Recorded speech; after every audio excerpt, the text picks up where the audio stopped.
Did you really think you could move your parents into our house without asking me? I asked, my voice shaking with a mix of anger and disbelief.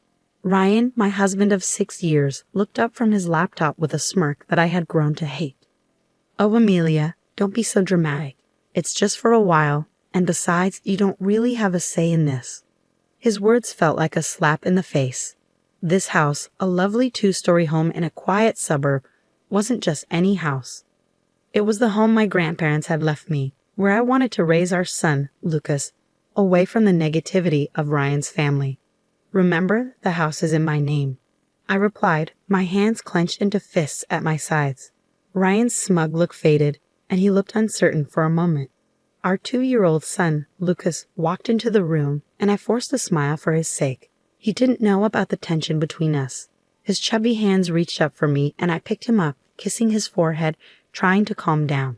I'm not okay with this, Ryan. Your parents have never respected me or our space. Why now? I asked, trying to keep my voice steady. Ryan shrugged, which made me even more frustrated. Their family, Amelia. You wouldn't understand. Family. The word echoed in my mind like a taunt. My own family, who ran a small but loved coffee shop in town, had always been my safe haven. The doorbell rang, interrupting our argument. Through the peephole, I saw them, Ryan's parents, with suitcases in hand, ready to invade our life. My heart sank. Fine, Ryan. Let them in, but this isn't over, I said, handing Lucas to him before opening the door. Amelia, darling, Ryan's mother said, walking past me without even looking at me. His father followed, a stern man who had barely acknowledged me since our wedding day. As they settled in, making themselves comfortable in my living room, I felt the familiar sense of being invaded. This was just the beginning, I realized. But as I watched them, something inside me changed. I was done being the obedient daughter-in-law, always bending to their wishes. I went into the kitchen, my mind racing. This was my home, my safe place, and I was ready to fight for it. The next few days became a blur of unwelcome changes. Ryan's mother, Elaine, had a way of making her presence felt in the most suffocating way. She rearranged my kitchen, criticized my parenting, and acted like our home was hers. Lucas shouldn't be eating that, Amelia. It's not healthy, Helene said one morning as I prepared Lucas's breakfast.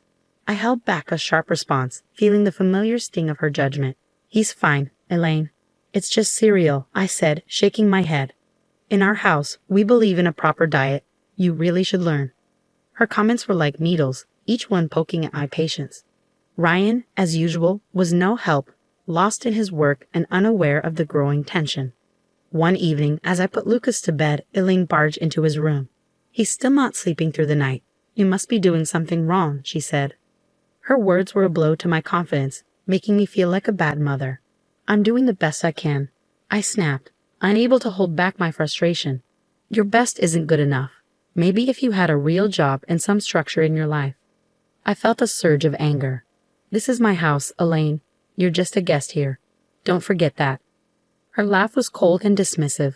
Oh dear, Ryan never mentioned how out of touch you are. This is his house too, and as his mother, I have every right to be here. The next day, I hit my limit when I found Elaine in Lucas's room, going through his drawers. What do you think you're doing?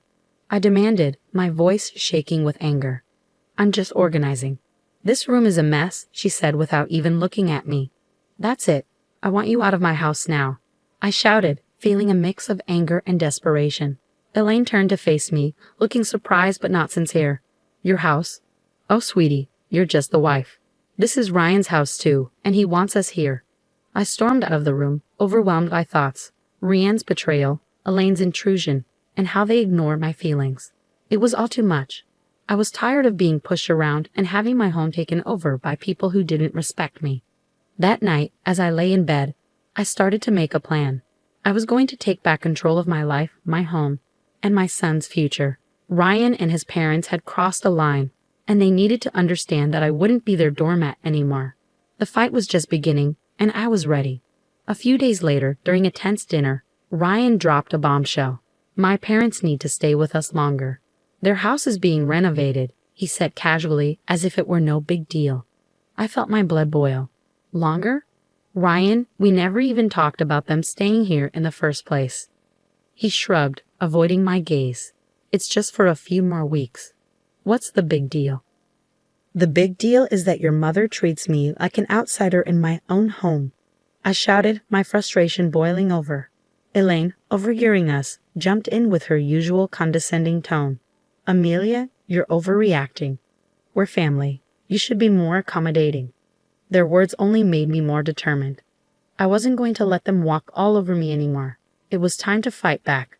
The next morning, I called my brother Alex, who had always been my support. They're taking over my life, Alex. I can't handle it anymore, I said, trying to hold back tears. Alex's voice was strong and encouraging. Amelia, you need to stand up for yourself. Don't let them bully you. It's your house, so you make the rules. His words gave me the push I needed. I decided to confront Ryan, but this time, I would be ready. I gathered proof of Elaine's overbearing behavior, the messed up kitchen, the disturbed routines, and her constant belittling comments. The day of the confrontation arrived. I waited until Elaine and Ryan were in the living room. We need to talk. Now, I said, keeping my voice steady even though I was furious inside. Ryan looked up, surprised. What's this about, Amelia? He asked. It's about your parents, Ryan. Their constant interference and disrespect for my boundaries have to stop today, I said, holding up my list of complaints. Elaine scoffed. This is ridiculous. We're just trying to help. Help? By undermining me at every turn? By treating me like I don't matter in my own home? I shot back, my anger clear. Ryan shifted uncomfortably. Amelia, they're my parents. We can't just kick them out, he said. No, Ryan. They're guests in my home, and they've stayed too long. Either they leave, or I do with Lucas, I said firmly, my determination clear. The room fell silent, and the weight of my words hung in the air. I saw the realization in Ryan's eyes, but it was Elaine who spoke first. You wouldn't dare, she hissed, losing her calm demeanor. Watch me, I replied, my voice steady with resolve. That night, Ryan's parents packed their bags. As they left, Elaine gave me a bitter look. You'll regret this, Amelia, she warned. But as the door closed behind them, I felt a huge relief. It was the first step in taking back my life, and I was ready for whatever came next. After Elaine and her husband left, the house was eerily quiet. Ryan's attitude turned cold and distant, and he barely interacted with me. I found comfort in the peace of my home and the happy laughter of Lucas. One evening, as Lucas played with his toys, Ryan said, I have to go on a business trip. I'll be gone for a few weeks. His tone was indifferent, as if his career mattered more than our troubled relationship. Fine, I replied shortly, hiding my relief at the thought of his absence. After Ryan left, the house felt different, almost freeing. I began to undo the changes Elaine had made, each small fix feeling like a win. But everything changed when I found a series of emails on Ryan's laptop, which he had left open. They revealed an affair, an ongoing betrayal that hurt more than his mother's denied comments. I was filled with anger, pain, and a deep sense of betrayal. It was time for Ryan to face the consequences of his actions. I started planning carefully, making sure that Ryan and his family would be held accountable for their deceit and manipulation. The first step was to get my financial and legal affairs in order. I contacted a lawyer, explained my situation, and began the process of filing for divorce.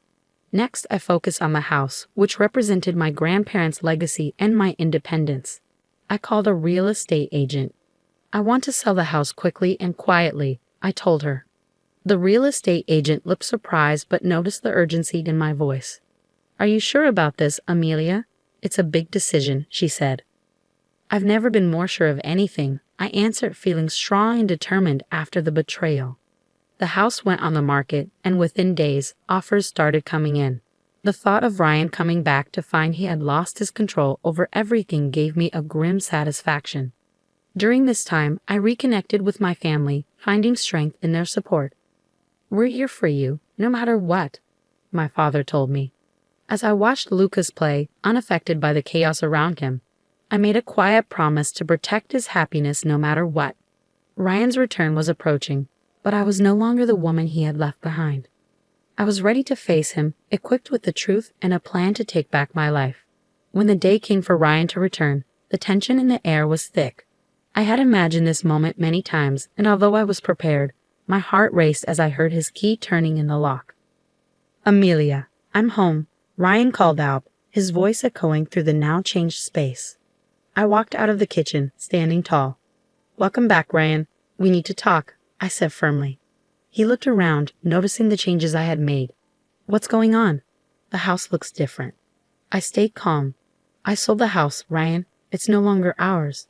His face showed shock and anger. "You did what?" "You can't just sell our house without telling me," he argued. "It's my house, Ryan. And after what I found out, I don't think you get a say anymore." I replied, my voice calm but filled with anger. He scoffed, trying to hide his surprise. "What are you talking about?" "The affair, Ryan." "I know everything," I said, watching as his calm act fell apart. He tried to deny it, but it didn't last long. "Amelia, it's not what you think," he begged. "I think it's exactly what it looks like. You betrayed me and our family," I responded, my hurt clear in my voice. Ryan went from shocked to angry. "You're overreacting. We can work through this," he said. "There's no we anymore, Ryan." "I filed for divorce," I said, handing him the papers.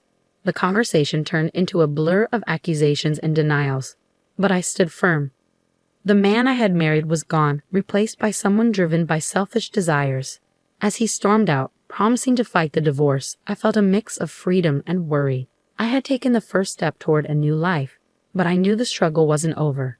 In the weeks that followed, everyone learned about our situation. Ryan's parents, who had been so confident and overbearing, were now caught up in the fallout from their son's actions. They tried to contact me, but I ignored them completely. I focused only on Lucas and finalizing the divorce. When the court hearing day arrived, Ryan looked defeated, finally realizing the gravity of what he had done. The judge granted me the divorce and custody of Lucas, and I felt a sense of justice. Ryan's attempts to reconcile after the hearing were ignored. "You made your choice, Ryan. Now live with it," I said, walking away from him for the last time. News of our divorce and Ryan's affair spread quickly, damaging his reputation and relationships.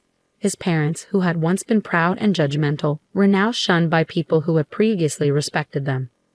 As I walked out of the courthouse holding Lucas's hand, I realized this was not just an end but a new beginning, a fresh start for both of us, free from deceit and manipulation. The future was uncertain, but it was ours to shape. Life after the divorce felt like coming out of a long, dark tunnel into the light. I had regained control not just of the house, which was now sold, but of my life. Lucas, happily unaware of the adult issues, thrived on the love and stability I gave him. My days were busy but satisfying, focused on rebuilding our lives and managing the coffee shop, which had become my safe haven. Still, the shadow of Ryan and his parents lingered. One day, as I was closing the shop, Ryan appeared, looking disheveled and desperate, so different from the composed man I once knew. "Amelia, please, I need to talk to you," he begged, his eyes searching mine for any trace of the compassion that used to be there. I hesitated, feeling a mix of emotions at the sight of him. "What do you want, Ryan?" I asked, trying to keep my frustration in check. "I can't afford the alimony and child support. I lost my job because of the scandal, and my parents, they're broke too," he admitted, his words hitting hard. "That's not my problem, Ryan. You made your choices, and now you have to deal with the consequences," I said firmly, closing the door on our shared past for good. As I walked away, leaving Ryan behind, I felt a sense of closure. The journey had been painful, full of betrayal and heartache, but it had led me to a place of strength and independence. Life moved on. Lucas grew up, his laughter and curiosity bringing joy to our home. The coffee shop thrived, becoming a warm, welcoming place for the community. I found happiness in simple pleasures: the smell of fresh coffee, Lucas's giggles, and the support of friends and family. Ryan and his parents became distant memories, their story a lesson on the consequences of betrayal and selfishness. My journey had taught me about resilience and the importance of standing up for myself. As I locked up the shop that evening, I looked at the sky, painted with hues of orange and pink as the day ended. I smiled, holding Lucas's hand tightly. Our future was uncertain, but it was bright. We were moving forward, one step at a time, into a new chapter